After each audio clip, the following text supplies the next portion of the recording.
empezar con la clase que corresponde a lo que es inmunización, ¿verdad? Las enfermedades prevenibles por vacunas dentro del esquema de vacunación nacional. ¿Se acuerdan que la semana pasada vimos la importancia de lo que es la bioseguridad? ¿Sí? También hablamos el viernes sobre el foro, que honestamente me gustó mucho. Y ahora vamos a ver la importancia de la vacunación. Solo déjenme darle entrada a estos muchachitos que están aquí.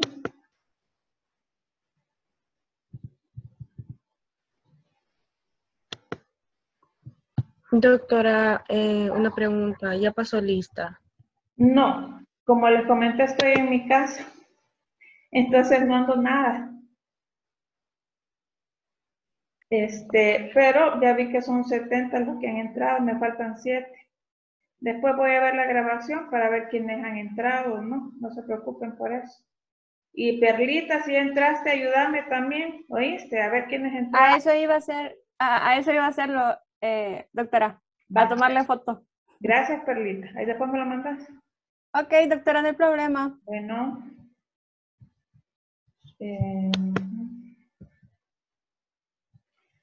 Nuestros objetivos de la clase, que ustedes identifiquen la importancia de la vacuna, que no les tengan miedo. Bueno, que cuando nos vacunen ni nos preguntan, ¿verdad? Solo ahí te van y estuvo. Definir qué es una vacuna y qué es inmunización. Conocer los tipos de vacunas que tenemos en El Salvador, ¿sí? Identificar las enfermedades que pueden ser prevenibles con el esquema nacional de vacunación. También vamos a conocer el esquema nacional, ¿sí? Bueno, ¿qué podemos hablar o decir de la importancia de la vacuna? Recuérdense que muchos microorganismos aseguran su supervivencia, ¿sí? Entonces, ellos pueden evadir la respuesta inmune en forma natural. Ya vieron ustedes en fisiología, ¿ya llevaron fisiología? ¿Ya vieron algo del sistema inmune, niños? Sí, doctora. Bueno, entonces ustedes ya saben que nosotros tenemos un sistema inmune, que siempre estamos, por la interacción que tenemos, como entre personas y con el medio ambiente, ¿verdad? Estamos expuestos a muchos patógenos, ¿sí? Pero nuestro sistema inmune, que lo tenemos de forma natural, ¿verdad? Es la que nos va ayudando a superar estas enfermedades, pero no todas. ¿Me explico? De ahí tan importante, ¿verdad? Tomar suplementos, mantenerse en buena salud, chequearse, ¿verdad?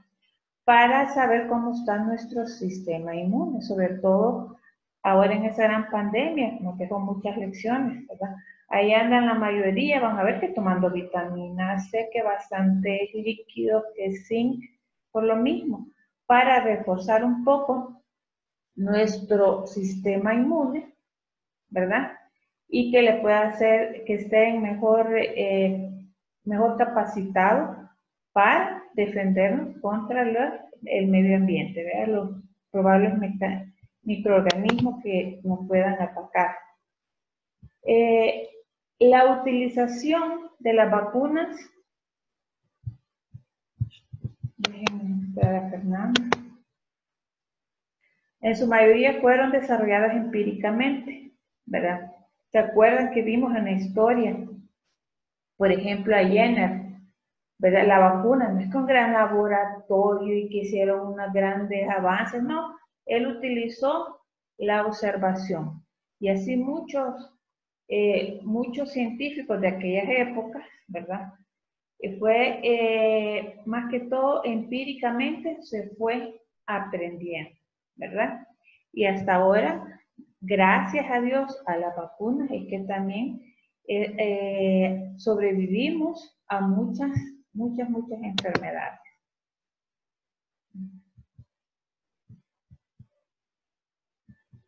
Bueno, ¿qué es vacuna? Se entiende por vacuna cualquier preparación destinada a generar inmunidad contra una enfermedad, estimulando la producción de anticuerpos. Pero ¿cómo es que funciona la vacuna dentro de nuestro organismo? ¿Quién me puede decir? ¿Una idea?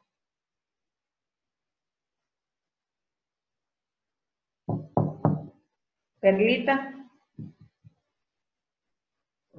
Sí, doctora, aquí estoy. Decime qué hace la vacuna dentro de nuestro organismo. Claro, dice la producción de anticuerpos, pero ¿cómo? ¿Te acordás? Sí, más o menos me acuerdo. A ver. Recuerdo que la producción de anticuerpos es de que las vacunas siempre llevan una cierta partícula inactiva del virus como tal. Entonces, eso es lo que en nuestro sistema inmune, creo yo que son los macrófagos o los linfocitos, quienes reciben ese tipo de información, y gracias a eso es que van replicando las muestras que ellos han creado, y así, por si un dado caso vuelve a dar la enfermedad o algún tipo de infección, pues ellos ya están preparados, ya que ellos tienen un sistema de memoria, porque ellos pueden identificar la bacteria o la enfermedad que ya han combatido anteriormente. Muy bien, William, ¿qué decís al respecto? Sí, estoy de acuerdo. Solo agregar que son pequeñas dosis que no son suficientes como para que se exprese la enfermedad, ¿verdad? Y como menciona ella, es para que se genere como una memoria inmune ante esa enfermedad y que, o si bien se pueda dar, no sea tan grave el efecto de la enfermedad o que queda inmunizado completamente, ¿verdad? Así es. Por eso se dice aquí, ¿ver? Se trata, por ejemplo, de una suspensión de microorganismos muertos, pueden ser muertos o pueden ser atenuados, o de los productos derivados del microorganismo, ¿verdad?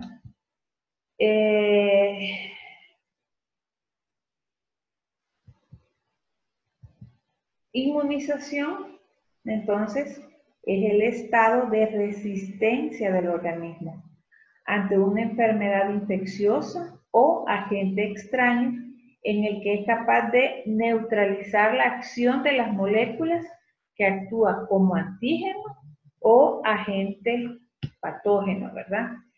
Entonces, tenemos dos tipos de respuesta inmunitaria. Puede ser de tipo humoral o celular, adquirida o natural. Recuerden que tenemos un gran órgano, que es el más grande que tenemos y que se reconoce como órgano, que es la piel, ¿verdad? Es como el primer sistema de defensa para nuestro organismo, ¿verdad? No solo es porque nos recubre y que hay que tenerla hidratada y bonita y como quieran, no, también nos protege, ¿verdad? Sobre las injurias del medio ambiente externo, ¿sí? Veamos.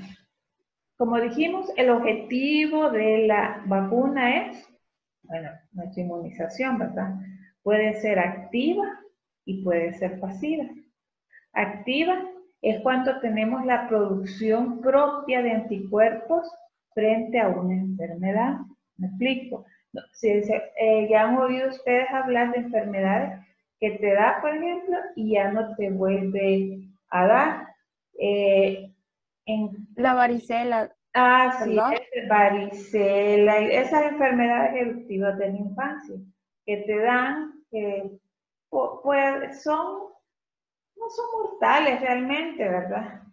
O tal vez en aquellas épocas que podían llegar a morirse porque eran pandemias lo que sucedía, ¿verdad?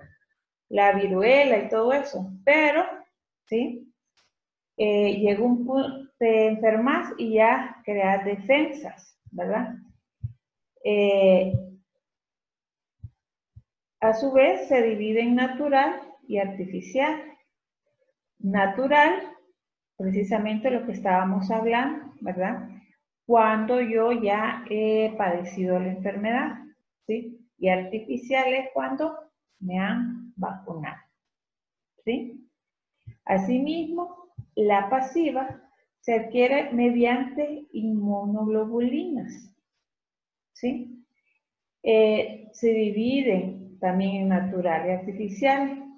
Natural, bueno, a través de la barrera placentaria, y artificial, que es procedente la inmunoglobulina de animales o humanos, ¿verdad? ¿Se acuerdan ustedes que siempre en las redes sociales piden paciente que vaya a donar sus, para paciente convaleciente, dice, ¿verdad? O sea, que ya tuvo la enfermedad, pero en ese momento tiene inmunoglobulinas, en ese momento. Entonces, ¿qué piden?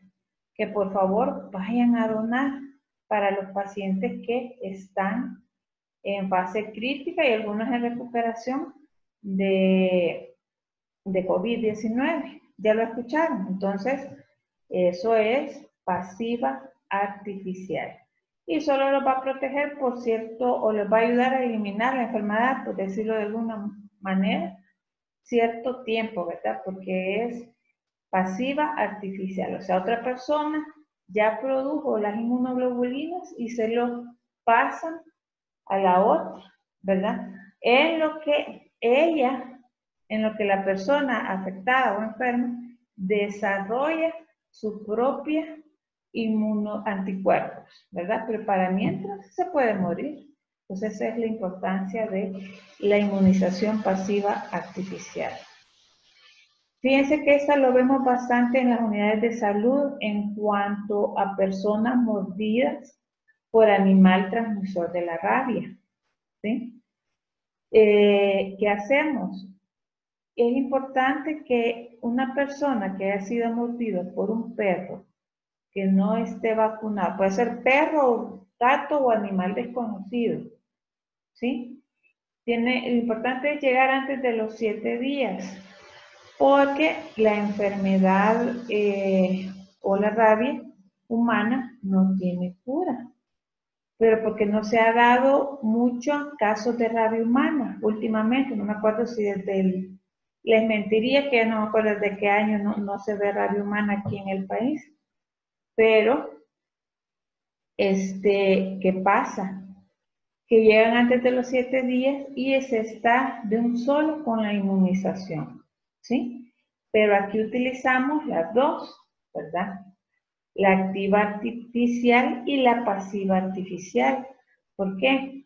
Porque llega el paciente y en lo que se vacuna, mientras se le pone la vacuna normal de cultivo celular, se le pone también inmunoglobulinas, ¿verdad? De personas que hayan tenido esa enfermedad, ¿verdad? Y en lo que se le coloca, ¿verdad? Por cierto, intradérmica dentro de la piel, ¿verdad? Donde está la mordida, ¿verdad? Para que que proteja a la persona mientras se activa su inmunización natural, ¿verdad? Me di a entender, niña, con mucha paja. Sí, doctora, se dio a entender.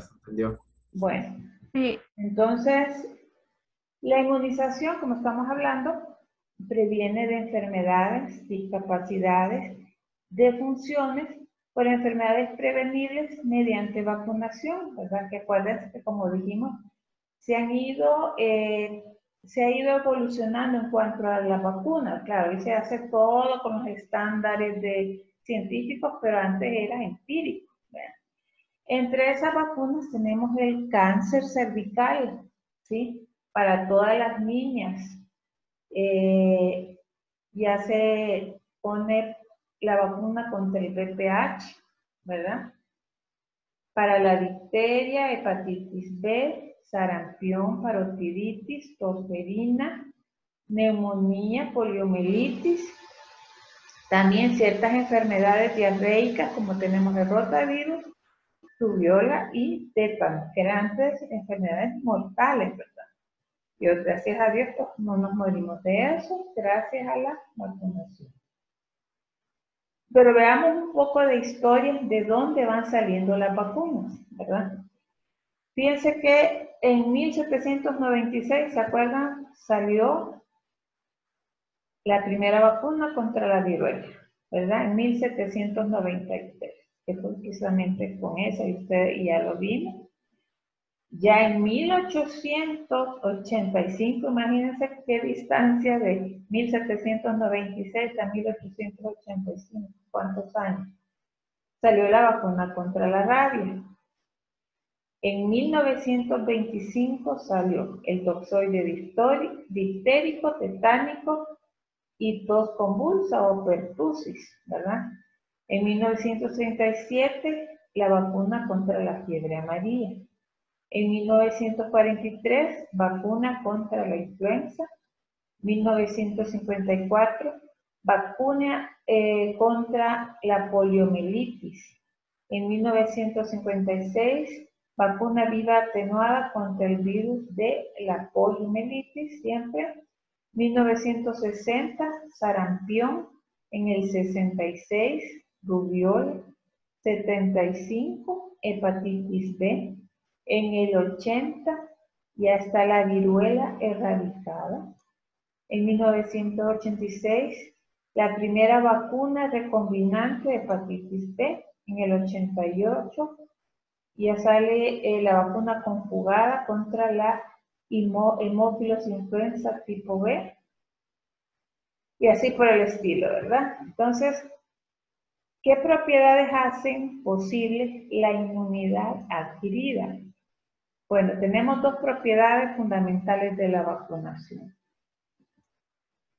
Que sean, o más bien que tengan especificidad, que sean específicas para X enfermedad, y que tengan memoria, ¿verdad?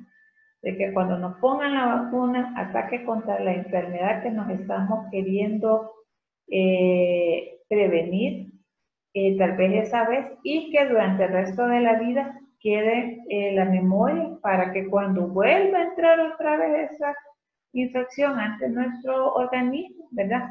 Vuelva otra vez estos anticuerpos. Doctora, disculpe. Ajá. Me voy a tener que salir de la clase. Tuve una emergencia familiar. Vaya, hija, está bien. Vaya, gracias. Bueno, ¿qué características debe tener una vacuna? Bueno, tiene que ser segura, ¿verdad? Que cuando te la pongan no te vaya a pasar nada. Aunque aquí me pueden decir, sí, pero hay, acuérdense, han pasado, se han muerto, que no sé qué. Sí, no lo niego. Pero es muy poco porque, o sea, acuérdense que todos los cuerpos, ¿verdad? Todos los seres humanos vamos a reaccionar de manera diferente, ¿sí? Y hay unos que sí, depende, que lo más bárbaro que les puede pasar es Guillain-Barré, un choque anafiláctico, ¿sí? Pero entonces ahí tenemos que poner los pros y los contras, ¿verdad? Y pesan más los pros. Evita la enfermedad, protege a una proporción alta de quienes la reciben, induce una protección duradera, sería ideal que careciera de efectos secundarios, es estable. ¿Sí? ¿Estamos bien aquí? Sí. Tradicionalmente se han utilizado los microorganismos vivos atenuados, patógenos de otras especies, también microorganismos muertos, antígenos purificados, Por ejemplo, el virus del antígeno de superficie de la hepatitis B, bacterias, polisacáridos capsulares como el neumococo y el meningococo, y exotoxinas modificadas, ¿verdad? Como el toxoide tetano. Bueno, vamos a ver los tipos de vacunas vivas atenuadas y las muertas o inactivadas. Vean, tenemos entre ese tipo de vacunas las bacterianas que se dividen en vivas atenuadas muertas o inactivadas. Entre las vivas atenuadas, la atenuada es que le han quitado la virulencia, ¿verdad? O la capacidad de producir enfermedad a nuestro cuerpo. Entonces tenemos de células enteras, esas vacunas son la BCG contra el cólera y contra la tifoidea, ¿verdad? Las muertas o inactivadas, las células enteras, antipertusis de células enteras, anticolérica y la antitifoidea. Y entre las toxoides, bueno, pueden ser el toxoide tetánico, ¿verdad? También tenemos víricas. Vimos aquellas que eran bacterianas, ahora vamos a ver que estas son víricas, que tenemos las vivas atenuadas y las muertas o inactivadas. Entre las vivas atenuadas tenemos la de sarampión, rubiola, parotiditis, fiebre amarilla, la polio oral. Y de muertas o inactivadas, ahí viene el antigripal, antipolio, antirrábica, antihepatitis A, ¿verdad? Bueno, niños, vamos a ver un poquito, ¿sí? Sobre la historia natural de la enfermedad de algunos microorganismos, ¿verdad? Que nos producen X enfermedad, ¿verdad? Antes y después de la enfermedad, o sea, la historia natural de la enfermedad, de las enfermedades que nos producen o que se pueden prevenir mediante la vacunación, ¿verdad? La meningitis tuberculosa, ¿se acuerdan, verdad? Ustedes ya me han hecho la historia natural de la enfermedad de la meningitis, ¿verdad? Entonces, ¿se acuerdan que antes de la enfermedad hay una interacción entre el Mycobacterium tuberculosis con nosotros, ¿verdad? De preferencia menores de 3 años, adolescentes y ancianos, o sea, toda la población, ¿sí?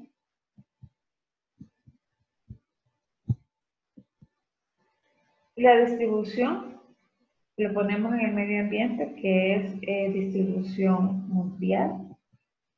Recuérdense que hay un estímulo. El estímulo es el contacto con otra persona que ya tenga la tuberculosis, ¿verdad? Porque acuérdense que se pasa generalmente por gotitas de flujo. Claro, me pueden decir, tenemos también el tipo de tuberculosis que se da, que no es respiratoria, que te puede salir en la ingle, en la piel, en algún órgano interno. Pues sí, pero ahí ya son, pero veamos, el 90% de la enfermedad de la tuberculosis se da por vía aérea, ¿verdad? Respiratoria. O sea, hay contacto con un paciente y el otro tiene que estar inmunosuprimido, ¿verdad? O demasiado tiempo con esa persona con tuberculosis. Y empieza el periodo de latencia, que puede transcurrir varias semanas o años, ¿sí? Porque puede andar la persona con ya el Mycobacterium dentro del organismo, pero no da la sintomatología. ¿Me explico? ¿Verdad? Y en eso, para mientras se le va desarrollando la enfermedad por adentro. ¿Verdad? Entonces, ¿se acuerdan que vemos siempre el iceberg? Cuando ya la persona empieza a dar toda la sintomatología, ¿verdad? Ya, perdón, es la punta del iceberg, porque hubieron cambios tisulares y en el horizonte clínico ya vemos los signos y síntomas, el defecto o daño, y en este caso, muerte, ¿verdad? O recuperación, ¿verdad? Luego, ahí entra lo que es la importancia del diagnóstico precoz y tratamiento oportuno, porque prevenimos que nos infecte a otras personas. Piense que una persona con tuberculosis que no ha sido tratada ni ha sido diagnosticada precozmente, nos puede infectar entre 10 a 15 personas por año. Ahora imagínense, todas esas personas infectadas a su vez pueden infectar otras 10 a 15. ¿Sí? Y es así como crece toda la población, o se hacen en parte, ¿verdad? Esas grandes, pues sí, pandemia, epidemia más que todo, ¿verdad? Ahorita nosotros estamos en epidemia. Entonces, lo bueno del tratamiento oportuno es que cortamos la cadena de transmisión. Un paciente con un TAES, un tratamiento acortado, estrictamente supervisado, ¿sí? Se corta la cadena de transmisión entre 10 también a 15 días. Pero generalmente en 10 días ya el paciente con tuberculosis y que está tomando tratamiento, ¿sí? Ya no es infeccioso. Entonces puede andar normalmente, trabajar y todo lo que quiera, ¿verdad? Se recomienda que en esos 10 días desde el momento que se le ha descubierto, pues se anda con mascarilla, que ahora no hay tanto problema, porque todo el mundo andamos así, ¿verdad? Pero puede seguir por lo menos en su casa, su familia, y ahí utilizar la mascarilla, ¿verdad? Ya después de 10 días esa persona ya no es infectada.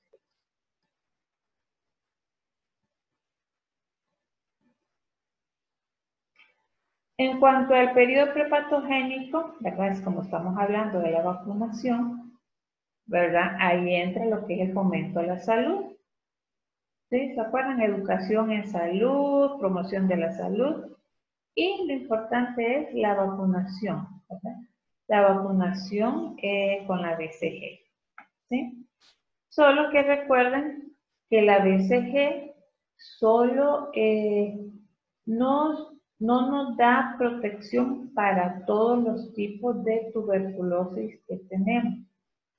Bueno, pues no me voy a detener aquí porque de eso va su tarea, y ya vamos a hablar de ella, ¿me acuerdan, por favor? Para la otra semana, ¿verdad? Más después de la clase se las voy a activar para que ya ustedes empiecen a investigar. Ya hablamos. Historia clínica, líquido cefalorraquídeo en el periodo diagnóstico precoz, la historia clínica, pero dice líquido cefalorraquídeo, pero eso no quiere decir que a todos los pacientes le vamos a hacer líquido cefalorraquídeo, ¿verdad?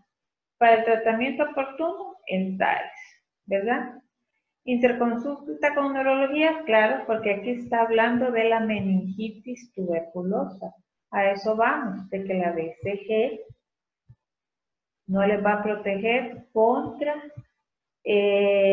la tuberculosis pulmonar, sino que solo con esta forma de tuberculosis, ¿verdad?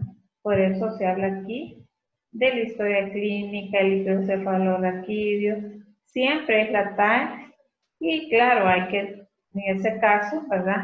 Hay que ponerlo en tratamiento con neurología. Ahora, ¿qué tiene la BCG? Aquí lo tienen partículas vivas del Mycobacterium bovis. Su presentación es ampollas de 10 o 20 dosis, que se reconstituye con la ampolla diluyente, generalmente es agua estéril. Esto se pone La BCG se contempla en el Esquema Nacional de Vacunación. El esquema regular es recién nacidos, menores de 28 días con peso igual o mayor a 2.500 gramos, dosis única.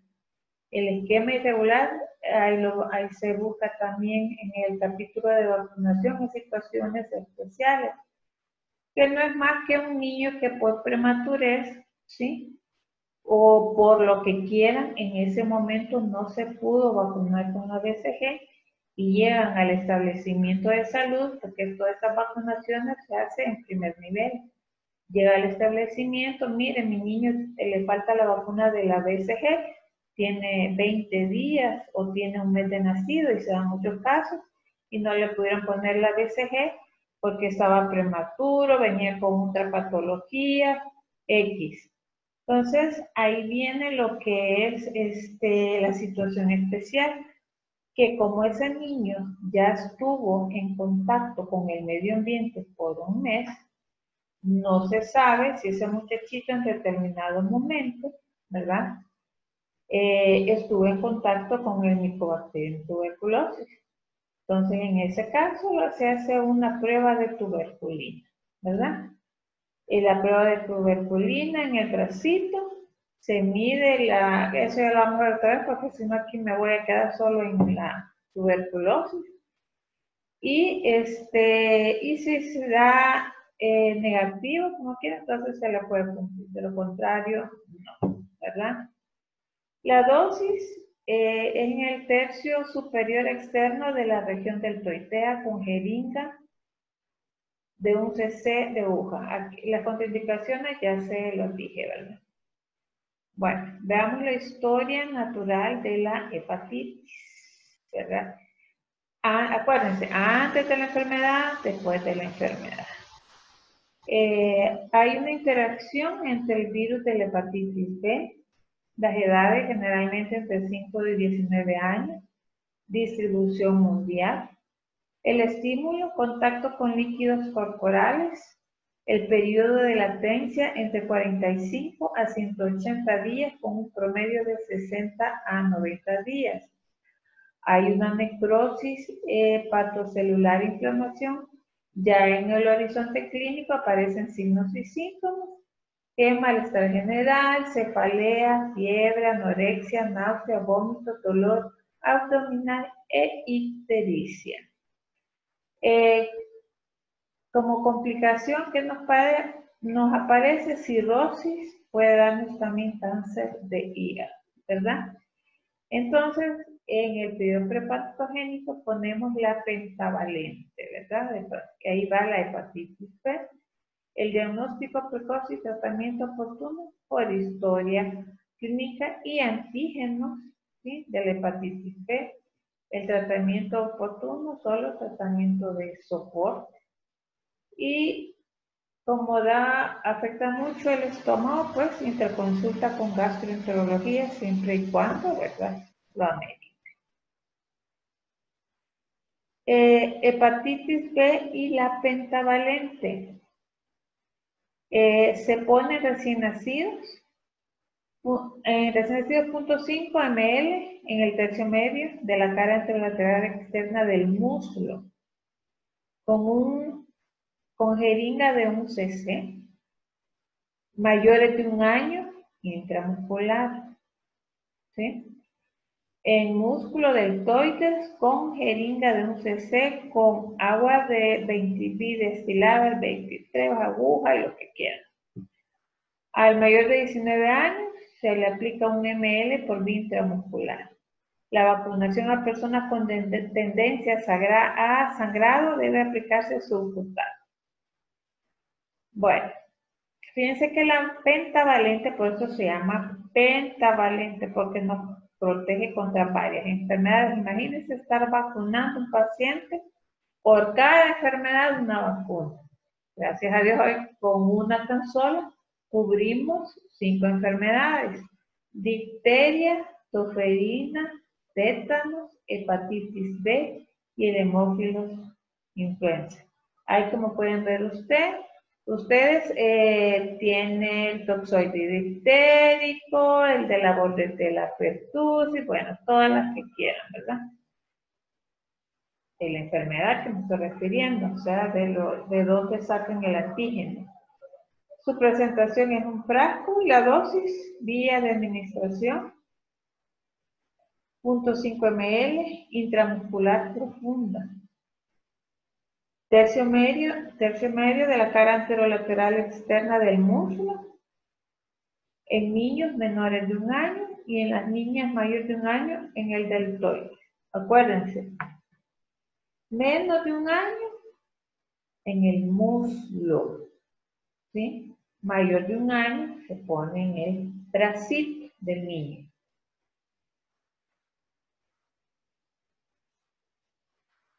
La poliomielitis. Bueno, antes de la enfermedad, la interacción, ahí pueden ver, polivirus tipo 1, 2 y 3, lactantes menores de 3 años.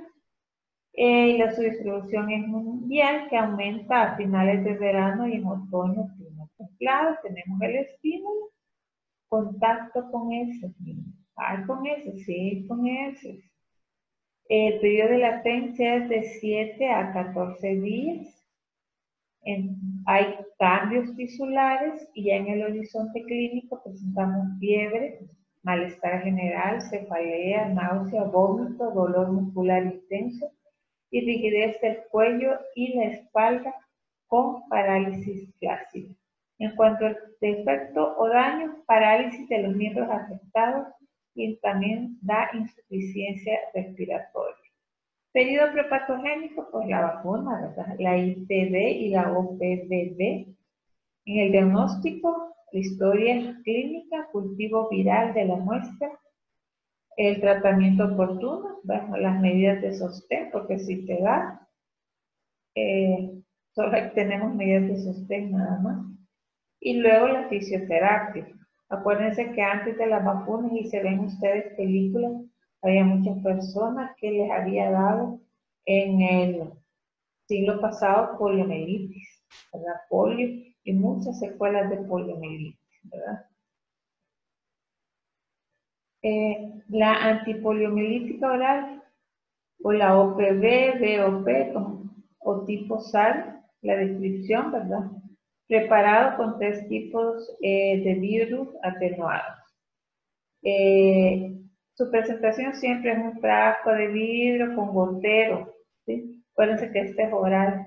La Calpores, ya vamos a ver la vacunación, el esquema de vacunación, ahí van a ver que la pentavalente se pone a los 2 meses, a los 4, a los 6 y luego entran los refuerzos.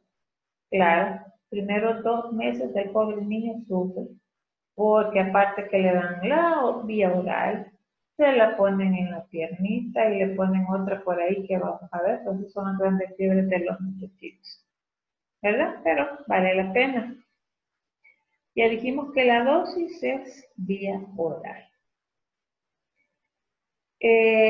La polio inyectable tenemos también, ¿verdad? Es una vacuna preparada también con 3 tipos de poliovirus. Ahí lo pueden ver ustedes, me pongo cuando termine. Su presentación, ampolla de 0.5. Esquema de vacunación a los 2, 4, 6 meses, 15 y 18. Quiere decir que se ponen toda esa vacuna junto con la pentavalente, ¿verdad? Igual, esta sí se pone menores de 2 años, 0.5 intramuscular profunda, ¿verdad? Y mayores en el brazo. El rotavirus, el agente rotavirus A y B, el huésped, los niños menores de 2 años y el ambiente en los meses más fríos, en los climas tropicales y en guardería, ¿verdad? Nosotros. El estímulo, contacto con las heces, periodo de latencia es de 24 a 48 horas Ya cuando empiezan a haber cambios tisulares, ¿se acuerdan? O cambios en nuestro tejido, entonces ya presentamos los síntomas: vómito, fiebre, dolor abdominal, diarrea acuosa y abundante. Acuérdense que en los niños no los mata tanto en sí o los afecta, ¿verdad? En sí la diarrea o el rotavirus, sino la deshidratación. Ustedes como médicos, ya sea en primer nivel, segundo nivel, aunque lo vemos más en primer nivel, lo primero que tenemos que ver es el estado de hidratación de un niño. ¿Cómo llegó? ¿Cómo está? ¿Tiene los ojos hundidos? ¿La mucosa oral está seca? ¿Tolera vía oral? Todo eso tenemos que ver. Por eso dice que la complicación es la deshidratación severa y también el choque hipovolémico, ¿verdad? Y por eso se nos muere el niño. Dos cosas: se nos muere, pero eso es rapidito, o lo recuperamos, ¿verdad? Gracias a la hidratación. Entonces, el periodo prepatogénico le podemos dar esta vacuna, que acuérdense que esto es solo para rotavirus, ¿verdad? Se puede dar diarrea por un montón de agentes, pero la que más te mataba es el rotavirus por la rapidez, ¿verdad? De la deshidratación de las cámaras diarreicas. Se aplica, ¿verdad? Si no se ha puesto la Rotarix, bueno, por la historia clínica, por todos los signos y síntomas que presenta el niño, ¿verdad?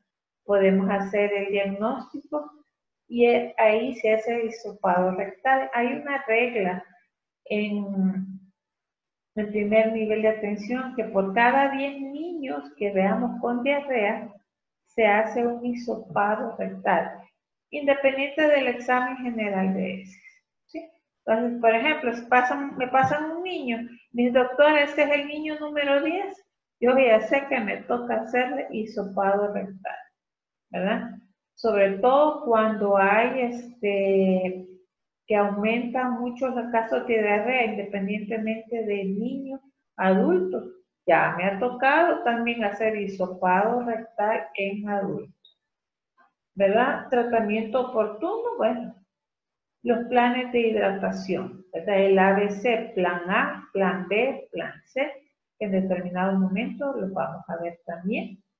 Y en cuanto a la rehabilitación, pues no lo podemos recuperar en primer nivel, ¿verdad? Lo referimos inmediatamente al hospital, se habla, se hace la referencia, se trata de tomarle vena, pero a veces las venas están colapsadas. Imagínense un niño pequeño que se lo llega bien deshidratado, ¿verdad? Claro, llegan a ver hasta inconscientes de la gran deshidratación. ¿Ya? Se trata, en primer nivel, de estabilizar a ese niño, por lo menos darle el ABC en ese momento, y en lo que están haciendo todo eso ese niño se refiere, ¿verdad? Porque en el hospital ya tienen con más equipo, ¿verdad? Para atender una situación de esa. Bueno, la vacuna del rotavirus es el Rotarix, ¿verdad? Es una vacuna viva, atenuada, humana, monovalente.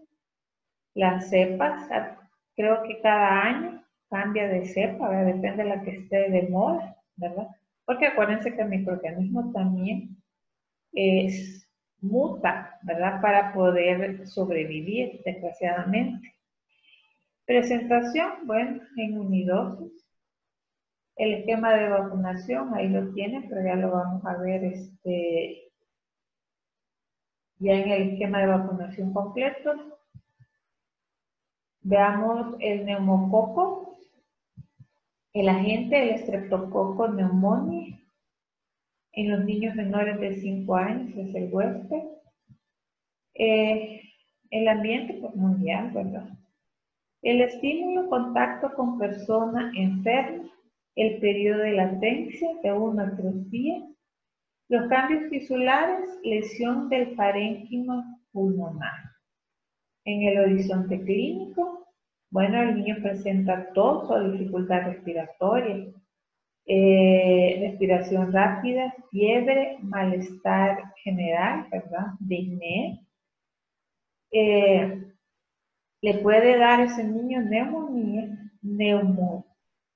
meningitis por el neumococo, bacteremia, septicemia, también una otitis media y sinusitis.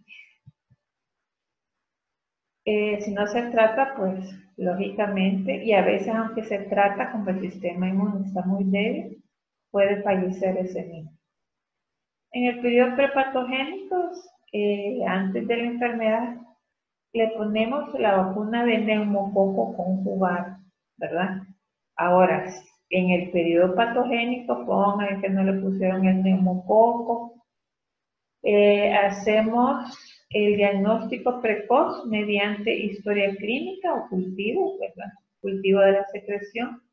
El tratamiento oportuno, antibióticos, ¿verdad? Y referencia con neumólogo, otorrino, neurólogo, si lo amerita, para la rehabilitación, ¿verdad? Que viene a ser ya prevención terciaria. Aquí tienen la vacuna, neumococo 13 valente. 13 valente porque son de 13 microorganismos que se han hecho, ¿verdad? La presentación, también tenemos la 23 valente, la presentación unidosis para la 13 y para la 23, el frasco de 1 a 5 dosis. La vía de administración y sitio de aplicación es vía intramuscular, ¿verdad? En el muslo anterior lateral externo en niños y niñas menores de 12 meses. Y mayores, pues ya saben que en la piernita, ¿verdad? El sarampión también, hay interacción con el virus del sarampión en los menores de 5 años y se da más que todo a finales del invierno y comienzo de la primavera en los climas tropicales. Hay un estímulo. El estímulo, fíjense, en contacto con la persona enferma, ¿verdad? El periodo de latencia es aproximadamente 10 días, pero puede pasar de 7 a 18 días desde la exposición hasta el comienzo de la fiebre. El horizonte clínico, fiebre o conjuntivitis, coriza, tos y pequeñas manchas con centro blanco o blanco azulado sobre una base eritematosa en la mucosa interna de la mejilla, las manchas de Koplik llamadas. También no se nos puede complicar con otitis, neumonía, con un croup, con diarrea y encefalitis, que nos conlleva, ¿verdad?, a la muerte. En cuanto al periodo prepatogénico, prevención primaria, evitando todo lo que hemos visto en el periodo patogénico, le ponemos la SPR, ¿verdad? En cuanto al diagnóstico precoz y tratamiento oportuno, bueno, historia clínica, podemos investigar también los antígenos o con anticuerpos IgM contra el sarampión. Tratamiento oportuno aquí, medidas de sostén y referencia con neumólogo, otorrino o neurólogo, ¿verdad? Depende qué fue lo que desarrolló, si una neumonía, una encefalitis, por ejemplo, que eso es lo que les puede dar. De todas estas enfermedades, acuérdense que hay una que otra que ya están erradicadas supuestamente, ¿verdad? Y que aquí en el país hace muchos años que no se ve. Veamos las paperas, ¿verdad? O parotiditis. El agente, el virus de la parotiditis, menores de 2 años, zonas templadas, el invierno y la primavera. Algunos me han dicho sí, pero yo he visto parotiditis en pacientes y es cierto. Me llegan adolescentes o adultos también con parotiditis. Lo bueno es que es bastante benigna, ¿verdad? El estímulo, contacto con persona enferma, el periodo de latencia de 16 a 18 días con límites de 14 a 25. Hay cambios tisulares y ya en el horizonte clínico aparecen las manifestaciones clínicas. Fiebre, hinchazón y dolor a la palpación de una o varias glándulas salivales. O sea, ustedes les van a ver hinchada la cara. Esto de acá. Por lo regular la parótida y a veces las glándulas sublinguales o submaxilares.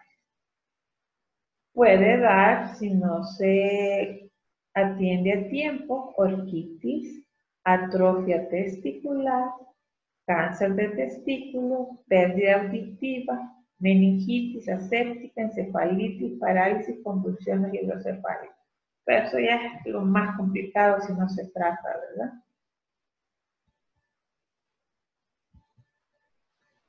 ¿Qué le podemos poner en el periodo prepatogénico? Pues nuestra vacuna, la SPR. En el diagnóstico precoz, la historia clínica y IgM contra la parotiditis, ¿verdad? O sea, podemos ver si tiene IgM y contra qué enfermedad. Vemos que la parotiditis ya sabemos qué es. Se le da medidas de sostén y referencia con neumólogo otorrino o neurólogo. Rubiola, el virus de la rubiola de la gente, el huésped, recién nacidos, mujeres embarazadas, su distribución es mundial. En cuanto al estímulo, volvemos a lo mismo, contacto con personas enfermas. El periodo de latencia, de 14 a 17 días con límites de 14 a 21.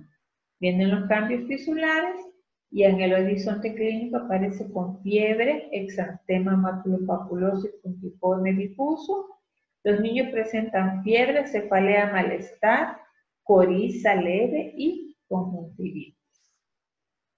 ¿Cuál es la importancia de prevenir la rubiola? Malformaciones congénitas y muerte fetal, sordera, cataratas, microftalmia, glaucoma congénito, microcefalia, meningoencefalitis, retraso mental y hepatoesplenomegalia.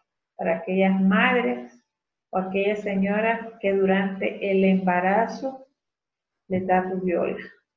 El producto puede salir con todo eso. Y también se nos muere muchas veces, ¿verdad?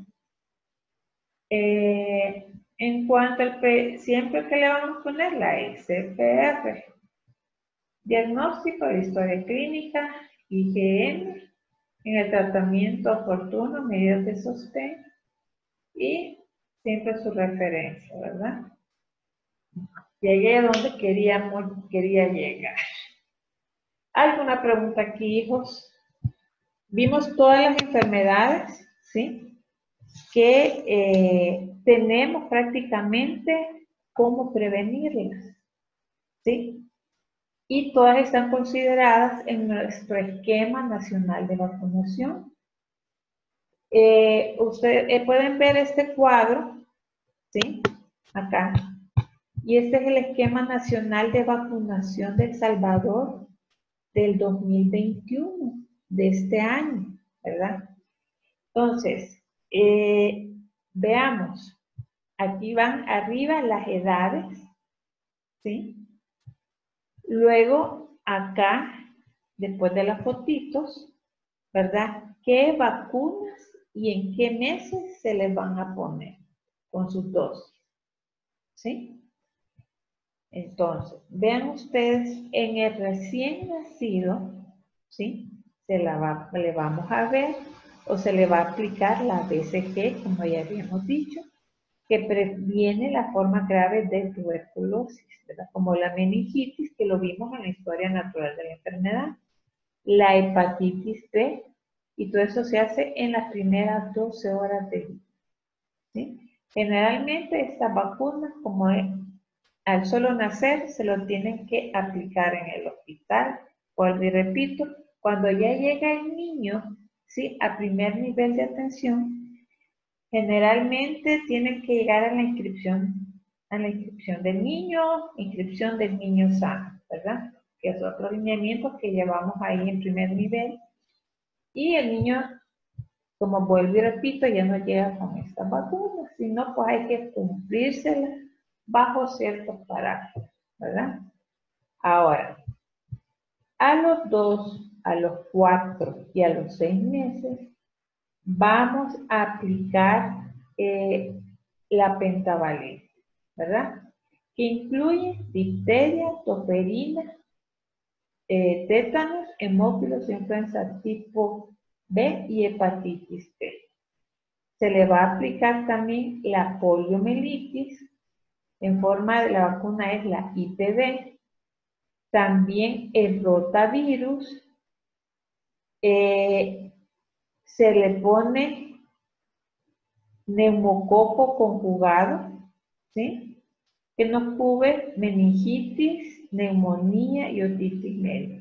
Entonces, imagínense, se le pone todo ese montón de vacunas a los niños a los 2, 4 y 6 meses. Pentavalente, poliomielitis, rotavirus y neumococo conjugado. 8 vacunas a los 2 meses. A los 4 y a los 6. Métanle pluma. ¿Estamos bien aquí? Sí, doctora. Sí, doctor. Bueno, ahora, ya al año, ya aquí empezamos con puros refuerzos, fíjense. A los 12 meses se le pone primera dosis de triple viral o la SPR, que ya la vimos también, y se le pone el primer refuerzo de neumococo conjugado, ¿verdad? Que nos evita la meningitis, la neumonía y la otitis. De los 15 a los 18 meses ya vamos a ver el primer refuerzo de pentavalente, ya sabemos todas las enfermedades, polio oral y la segunda dosis de la triple viral o la SPR, ¿verdad? Sarampión, papera, rubiola. A los 4 años, el segundo refuerzo de la DPT y polio oral. La novedad es, desde el año pasado, se emitió la VPH, que para mí ha sido lo máximo. Se la pone a los niños, o a las niñas de 9 años. Perdón. Esta previene el cáncer de cervix o cuello de matriz causado por el virus del papiloma humano, ¿sí? Generalmente el papiloma se adquiere por vía sexual, ¿sí? Desgraciadamente aquí las niñas apenas, sobre todo en los estratos que no tienen mucha educación, mucho menos educación sexual, ¿sí? Les dice el noviecito, quieren probar qué es eso, porque en la tele así sale que es lo más normal del mundo, como quieran. No estoy para juzgar, pero tienen sus relaciones sexuales, ¿sí? Precozmente. Entonces, ¿qué pasa? Muchas veces el muchacho está contagiado con el virus del papiloma humano. A él no le pasa nada, pero a la niña sí, ¿verdad? Y ese virus se le ha adjudicado, ¿sí? Produce cáncer de cervix. Entonces tenemos niñas que comenzaron su primera relación 12, 13 años y desgraciadamente se infecta con VPH, ¿sí? Desde para no ser tan alarmista, a los 15 años se infectó, nunca se tomó una citología. Pasan 10 años, porque más o menos el horizonte clínico de desarrollo de esa enfermedad son como 10 años. Entonces tiene 15, a los 25 o 26 años va a tener cáncer de cervix, ¿sí? O de la matriz, ¿verdad? Entonces, ahí la importancia de la prevención de tomarse la citología. Niñas, si ya son sexualmente activas, váyanse a tomar, por favor, la citología. Sobre todo, ¿sí? Por la BPH, porque aunque sí se podía adquirir aquí en El Salvador, pero solo por la vía comprándola. No estaba en el esquema nacional de vacunación. Ahora, se ponen 2 dosis a los 9 años. La primera dosis, como dice aquí, niñas de 9, y la segunda dosis a los 6 meses después de aplicada la primera. ¿Por qué 9 años? Porque es ahí donde se supone que todavía no han tenido relaciones sexuales. Porque si ya tuvieron relaciones, es que aquí tronando y lloviendo las niñas. Entonces ya ha habido una exposición al BPH. Algunas literaturas dicen que se le puede hacer exámenes para ver si esa niña, ¿sí? No ha tenido relaciones, se le puede poner. Ahora, ya grandes, y si todavía no han tenido, perfectamente se pueden poner la BPH, solo que no en el sistema de salud, tendría que comprarla, y lo cual se lo recomiendo mucho. Ahora, a los adolescentes, ¿verdad? Y adulto mayor, siempre tenemos que tener la vacuna del tétano y la neumococo, que se la pone a toda persona adulta mayor de 60 años con factores de riesgo, debe recibir una dosis de neumococo. Aquí no lo han puesto, pero también se lo ponen al personal de salud. Imagínense todos los días estar en contacto con personas que no sabemos qué han. Entonces sí, anualmente también nos ponen al personal de salud la de neumococo. También se le pone a las mujeres embarazadas, ¿verdad? Cuando llegan a su control de embarazo, ¿verdad? Se le pone la primera dosis. Se supone que ya están inmunizadas. Ahí se ponen ya los refuerzos. Se le pone, dice, toda mujer embarazada aplica una dosis a partir precisamente de las 16 semanas de gestación. Se le pone la DTPA, ¿verdad? Tétano, difteria y tosferina. Y de la influenza del hemisferio sur, siempre y cuando haya. Conste, no siempre hay. Pero una vez al año y se hacen campañas, ¿verdad? Con toda la gente del área geográfica de influenza y se les avisa a los mayores de 60 años de que lleguen a ponerse su vacuna de la influenza. Si tenemos neumococo, pues se le pone también y nosotros también, si no hay, pues ni modo. ¿Y qué más? Y a la embarazada, cuando llegan al establecimiento, ¿verdad? Llegan a su control prenatal, de un solo se la ponemos. Si hay en el sistema, si todos ustedes como médicos las tienen que indicar, ¿verdad? Ahora, también tenemos grupos en riesgo y que tienen enfermedades crónicas. A ellos se les cumple la TB, la hepatitis B, sarampión y rubiola, influenza del hemisferio sur y el neumococo conjugado. ¿Alguna pregunta hasta acá, muchachitos?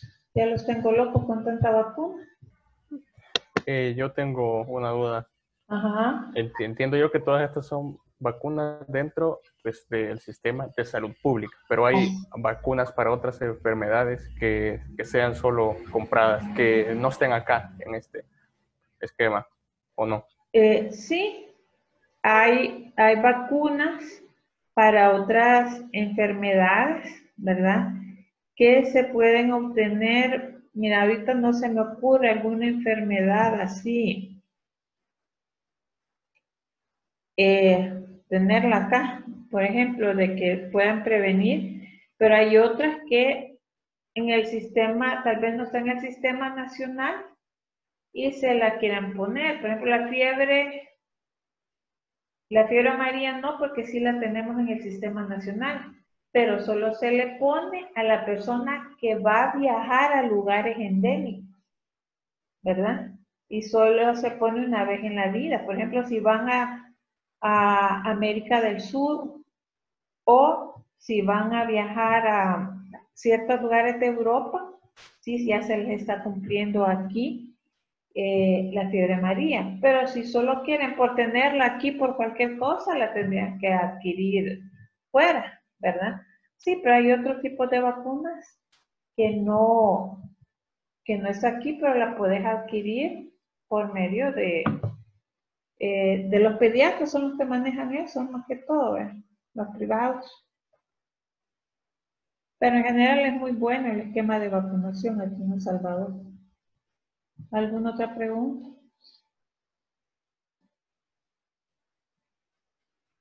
Fíjense de que también hay búsqueda activa. Por ejemplo, ven faltistas de los niños que están inscritos o que son de nuestra área geográfica de influencia y solo llegaron la primera vez, la primera dosis, ya la segunda no, la tercera no. Entonces el promotor de salud va a hacer búsqueda activa a las casas y ver a ese niño por qué no se vacunó. Claro, hay muchas mamás sensibles, ay, no, que mucho le dolió.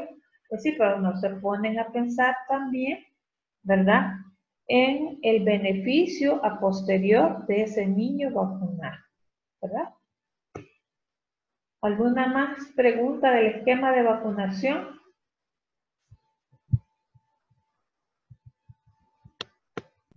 Doctora, una pregunta.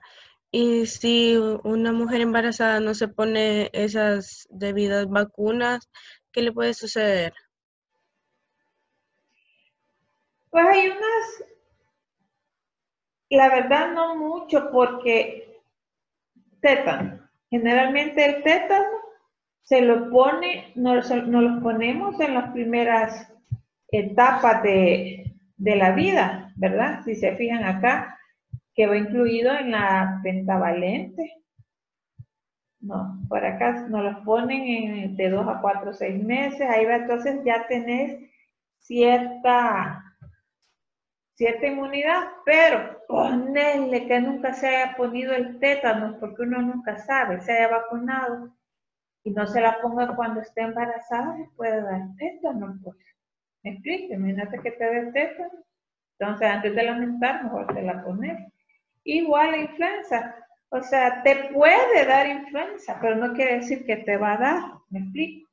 Entonces, eso es prevención. Antes que me vaya a dar, como decimos vulgarmente, mejor me explico la vacuna. O sea, no quiere decir que no te la pusiste y ya te dio las enfermedades, ¿no? Pero corres ciertos riesgos. ¿Sí?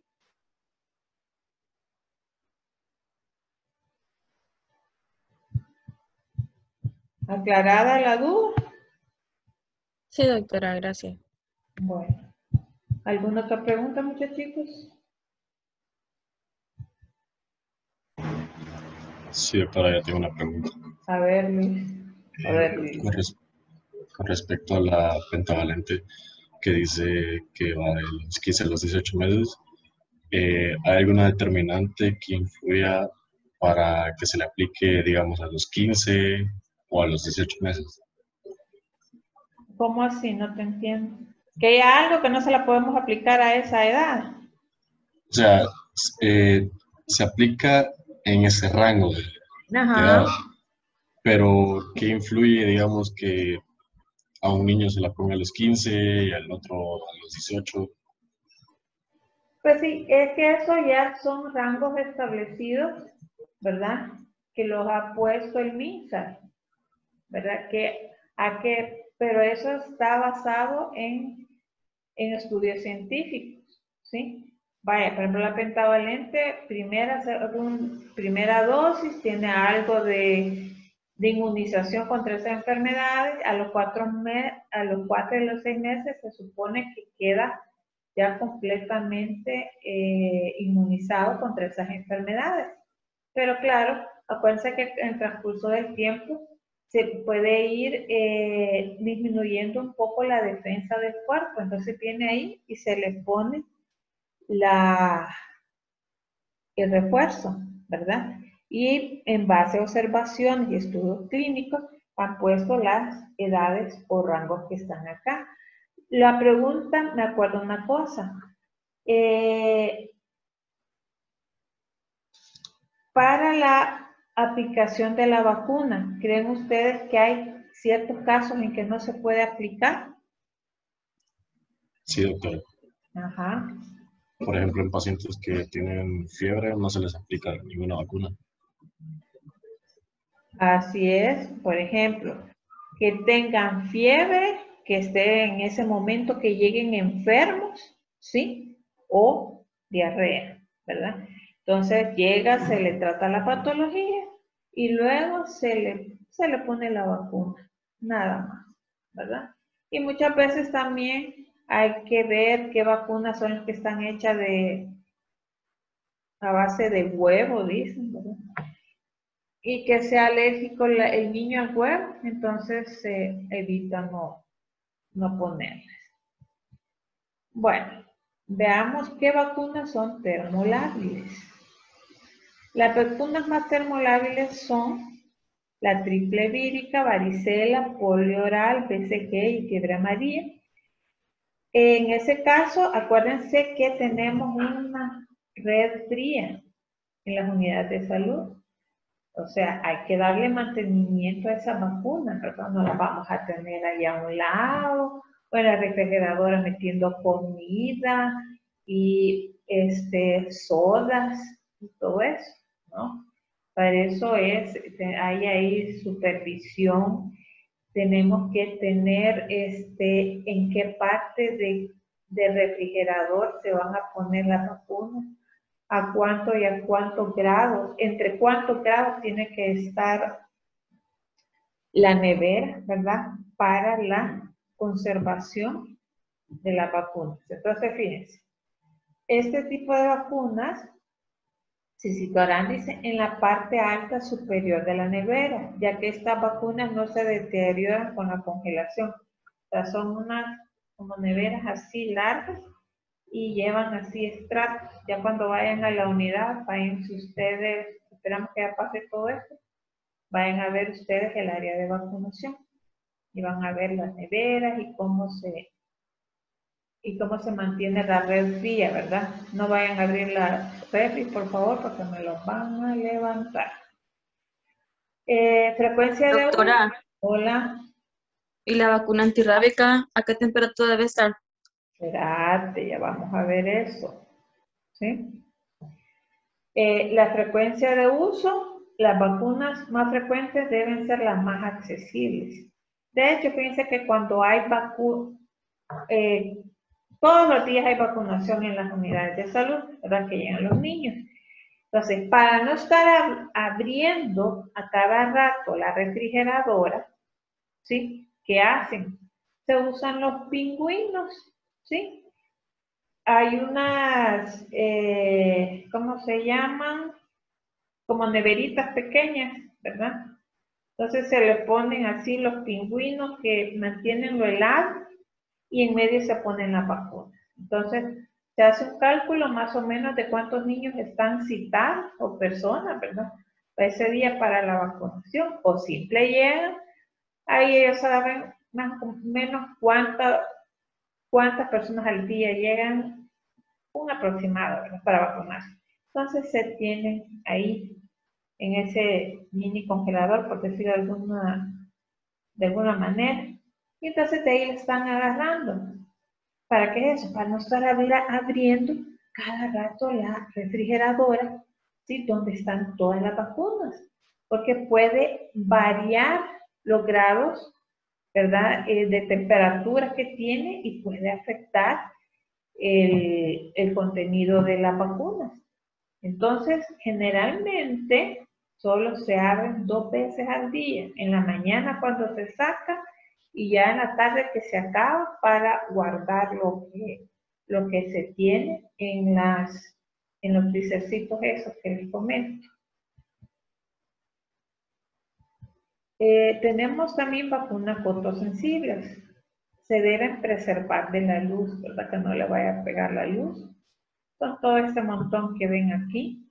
Sarampión, varicela, BCG, CPR, el virus de la hepatitis B y del neumococo. La sensibilidad de las diferentes vacunas al calor es variada. Tenemos la vacuna de gérmenes vivos, que es la triple vírica y varicela. Son en general poco resistentes al calor, por ello conviene situarlas en los estantes más fríos del frigorífico, si hubiera, ¿verdad? Tenemos también las vacunas inactivadas, ahí tienen ustedes la DPT, todas esas que son más resistentes al calor. Hay que colocarlas en los estantes menos fríos del frigorífico, pierden poder inmunizante por congelación y por este motivo deben ser rechazadas. Si le entregan una vacuna, porque las enfermeras, el manejo de la vacuna es pura enfermería, honestamente. Eso no quiere decir que ustedes no sepan, ¿sí? Porque el paciente lo va a llegar a donde ustedes.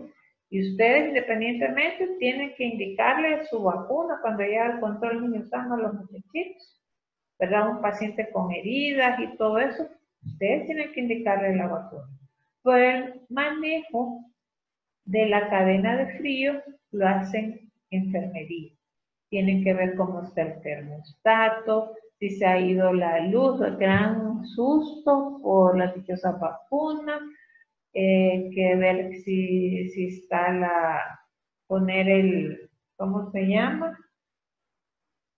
En los frigoríficos chiquitos, las vacunas, cuánto tiempo pueden estar así. Bueno, un caos, pero ellas son las que se encargan, ¿verdad? Entonces, llegan unas enfermeras, terminan el turno y le entregan a la que recibe, ¿sí? La vacuna, cuántos se pusieron, a cuántos grados, cómo están, y les entrega, vaya, de pentavalentes, se quedan tantos, se pusieron tantos, esto tanto, esto tanto, esto tanto y esto tanto. Revisan también a cuántos grados queda la refrigeradora, ¿verdad? Entonces, y se van entregando así las vacunas. Hablando de la cadena de frío, acuérdense que la ruptura de esta cadena tiene implicación en la efectividad de la vacuna. Reduce la potencia contribuyendo al fracaso primario de las mismas. Por eso es muy importante la conservación y se toma muy en serio la cadena de frío. Fíjense que hace como 1 año, 2 años, me acuerdo, en la unidad, gran escándalo porque unas enfermeras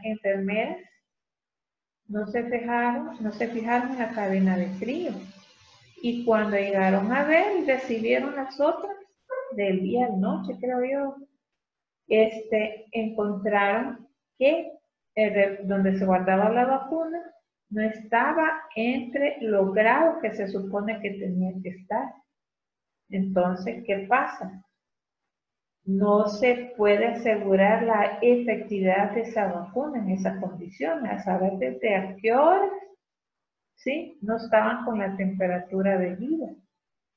Entonces, ¿qué pasó? Tuvieron que descartar todo el lote de vacunas. ¿Imaginen ustedes cuánto es?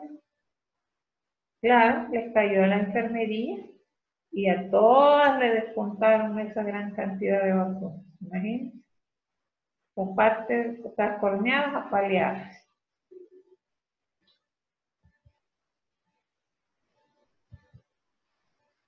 Un aumento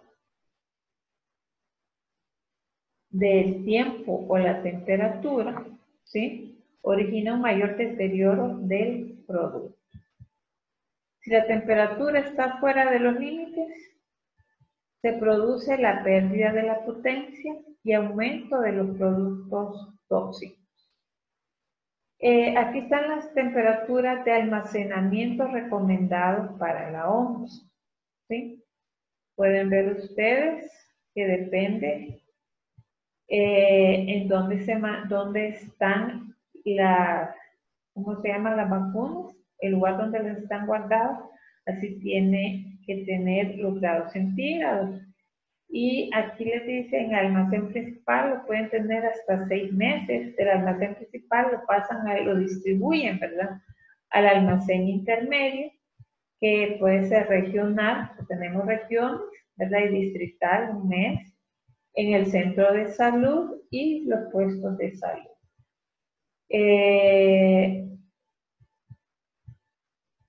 Generalmente, las vacunas para transportarse y tenerlas en las unidades de salud, o sea, los frigoríficos tienen que estar entre más 2 grados centígrados y más 8 grados centígrados. Acuérdense, entre 2 y 8. Esa es la temperatura que tenemos que tener, ¿verdad? En la refrigeradora, como quieran llamarle, para garantizar que la vacuna está en buen estado. ¿Sí?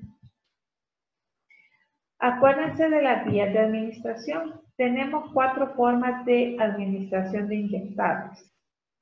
Hay una vacuna que son intramuscular, ¿sí? Otras que se aplican subcutáneo, otras endovenosa e intradérmica. Aquí pueden ver ustedes los grados al que cómo se pone la jeringa. Aprendan a inyectar también, criaturas.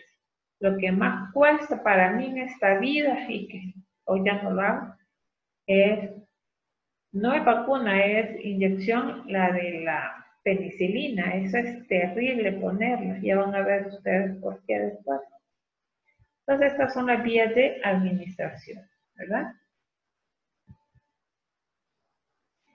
También, fíjense que se evalúa todo cómo funciona el primer nivel de atención, segundo nivel, tiene indicadores de evaluación y las vacunas, Dios guarde, como que no van a evaluar, ¿verdad?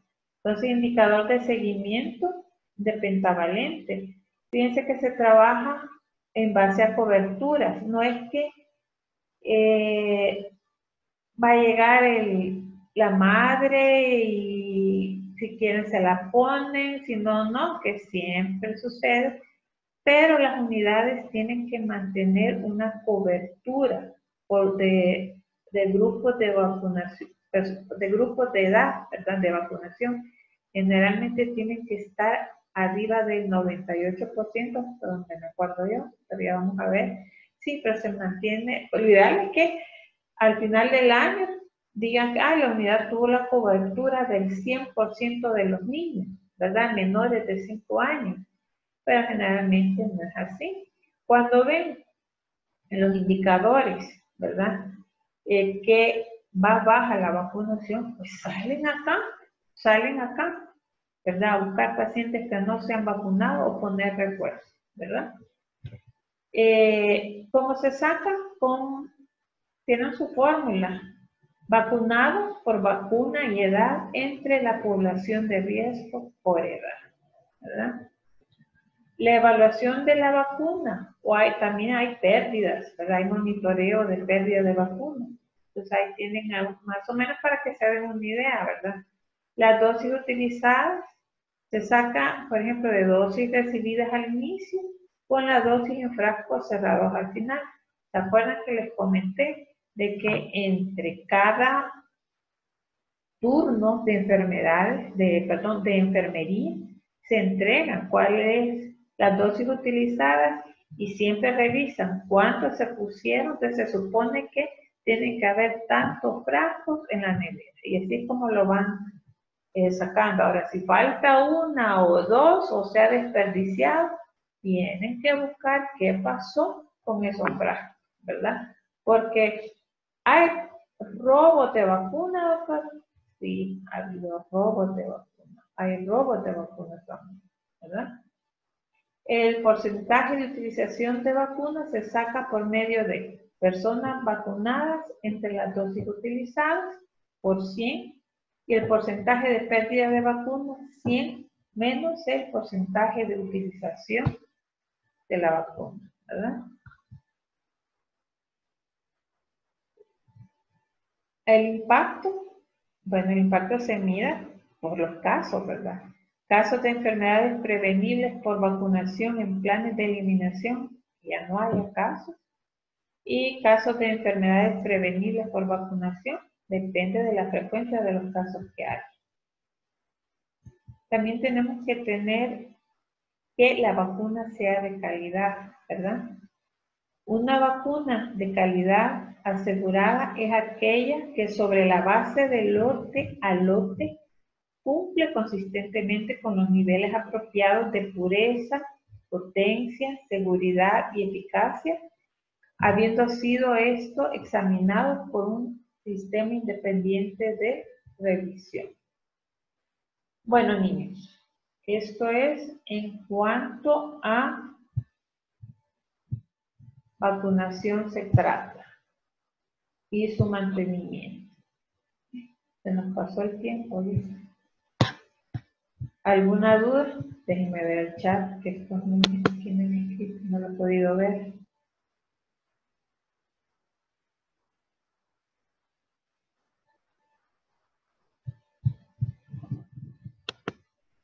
¿Dudas, preguntas?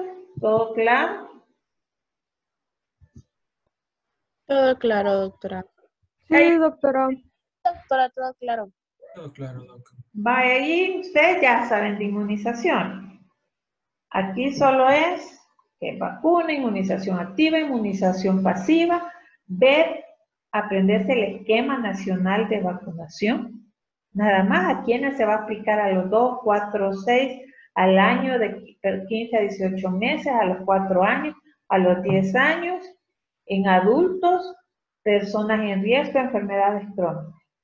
Y se acabó. ¿Cómo se mantiene la vacuna? ¿Verdad? Los estándares, la temperatura, más 2 más 8. Ahí, de ahí no tiene que pasar. La cadena de red free. ¿Sí? Y ya, eso es todo. Las coberturas. 98% para las unidades tienen que tener, se dice que tiene buena cobertura. Tienen menos de 98. Tuvieron 97, 96, 95. Están bajas las coberturas de vacunación. Entonces, claro, el personal tiene que ir porque se ponen metas. ¿Vean? La meta es tanto. Tienen que ir a buscar a las personas y agarrarlas. Es más, de hecho, si van a un banco, a veces ustedes van a ver gente vacunando afuera, ¿verdad? Fíjense que con la de la vacuna de ahorita de la, ¿cómo se llama? Del COVID, ya vimos la importancia de la vacunación. Sí, es cierto que es una vacuna nueva, claro, pero también han hecho estudios, ¿verdad? Y han sido aprobados. No les digo que no va a haber ciertas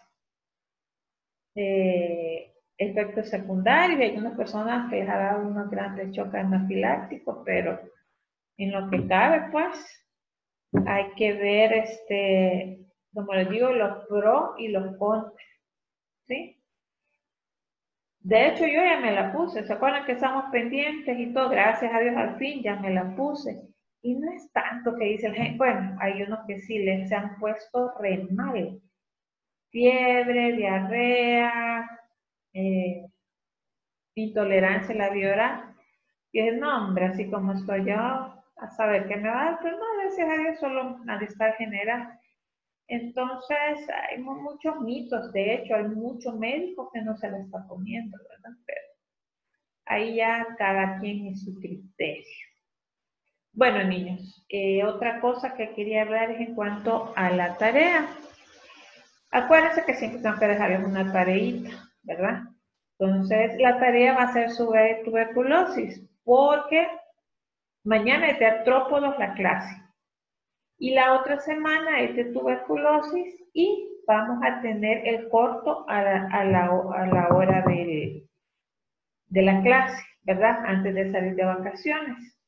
Entonces el trabajo se los he pedido, ¿sí? Sobre tuberculosis. ¿De qué lo vamos a hacer? Les he hecho un cuestionario, ¿sí? Y les he subido también a la plataforma los lineamientos. Creo que ahorita no está visible, pero ya se los voy a poner visible. Entonces, en base a esos lineamientos, ustedes me van a contestar las preguntas que les he hecho. Por favor, no solo copien, sino que entiendan, busquen. El chiste es que lean un poco los lineamientos. ¿Cuál es la importancia? Que tenemos que aprender a manejar la tuberculosis, ¿verdad? Porque aunque uno de los países que la tiene bastante controlada, con el VIH ahí tomó un gran apogeo, subieron los casos de tuberculosis, ¿verdad? Entonces, por eso se da el TAES, tratamiento aportado estrictamente supervisado. Pero, claro, tenemos que saber más de la enfermedad y cómo prevenirla, y por eso le subí va a ser en base a eso nuestra tarea. La tarea solo me le van a poner la portada. Ahí sí no necesito objetivos ni nada de eso, porque solo es un cuestionario, ¿verdad? Ni bibliografía, porque la bibliografía es lo que les he dado yo, los lineamientos que les voy a subir. Entonces no necesitamos mayor cosa. Claro, si quieren enriquecerlo ustedes, busquen o les interesa más el tema, están en toda libertad de buscar otra bibliografía también para desarrollar su tema y me lo ponen, ¿verdad? Aparte de los lineamientos MinSal sobre TD, utilizamos esto y me ponen esta. ¿Sí? ¿Estamos claros acá? Sí, doctora. Sí, doctora. Vaya pues. Miren, otra cosa que se los voy a decir a título personal. Hay muchos que se molestan, hombre, porque les hago las correcciones. Si nadie es perfecto. A mí me mandan reclamos, una cosa que me digan. Que les aclare cómo hacer algo. Aquí me están mandando reclamos y reclamos tampoco, pues. ¿Me explico? Pues, no sé. Yo les pongo lo que veo, mi criterio, lo pongo. Y jamás he calificado a nadie menos de 6. Es más, menos de 7. ¿Verdad? Porque aprecio el grupo, participan. Ya lo voy a ver cuando lleguen y me les claven 5 o 4. ¿Ah? Ahí se van a acordar de mí. Entonces, hasta aquí llegamos, muchachitos. Pasen buen día y nos vemos mañana. ¿Sí? Gracias, Gracias, doctora. Nos vemos. doctora.